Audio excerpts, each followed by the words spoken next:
Hello বন্ধুরা, good morning সবাইকে। চলে এসেছি নতুন একটা ব্লগ নিয়ে। তো তোমাদের সাথে অনেক দিন পর দেখা হচ্ছে। আর এই যে দেখো, আমরা এখন সকাল সকাল সবাই বেরিয়ে পড়েছি বাড়ি থেকে। দাদা, বৌদি, ভাস্তা, আমি আর তোমাদের দাদা। তো এখন আমরা স্টেশনে যাচ্ছি। তো আমরা ঘুরতে যাব এক জায়গায়। তো কোথায় যাচ্ছি তোমরা দেখো। আর এই যে স্টেশনে পৌঁছেই গিয়েছি। আর ভাস্তাকে দেখতে বলছিলাম আমি। আর এখনই দেখবে তোমাদের দাদাও এখনই ক্যামেরার দিকে তাকাবে। তো স্টেশনে এত ভিড়, প্রচুর জল জমে আছে। তো এই যে আমরা ট্রেনও চলে এসেছি, ট্রেনে উঠে গিয়েছি। আর এই যে দেখো, ভাস্তা, দাদা, বৌদি সবাইকে তোমাদের দেখিয়ে দিলাম। আর এখন হচ্ছে ট্রেনটা ছেড়ে দিবে।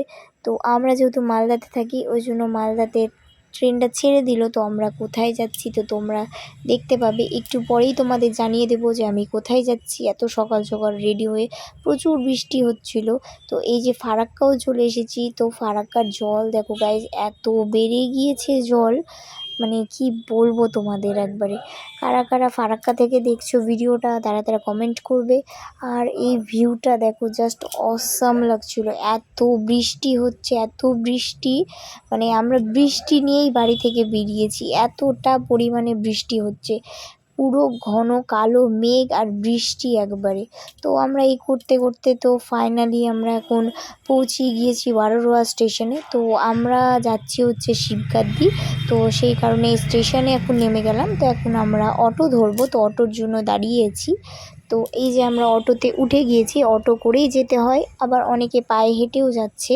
তো যেতে যেতে ভিউটা দেখছিলাম, পাহাড়গুলো এত সুন্দর, পাহাড়ের ভিউ। তো এই যে অটো থেকে আমরা নেমে গিয়েছি, তখন হেঁটেই যেতে হবে কিছুটা রাস্তা। তো এই যে তোমাদের দাদা দেখছে। তো এখন আমরা যাচ্ছি। তো বৃষ্টি পড়েই যাচ্ছে, বৃষ্টি থামছে না। তো ভিড়টা দেখো, এত বৃষ্টির মধ্যেও এতটা ভিড়। তো ফাইনালি আমরা মন্দির দর্শন করতে চলে এসেছি।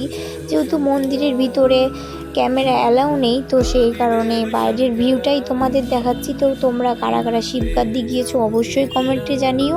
তো এই যে পাহাড় থেকে যে জলটা পড়ছে, আমরা এই জলে স্নান করেছি, এত সুন্দর, এত সুন্দর ভাবতে পারবে না। আর ওই চূড়াটা যে দেখছো, ওই মন্দিরটা, ওটা হচ্ছে ওখানে বজরংবলী ঠাকুর আছে। আর এখানেও একটা কি ঠাকুর ছিল।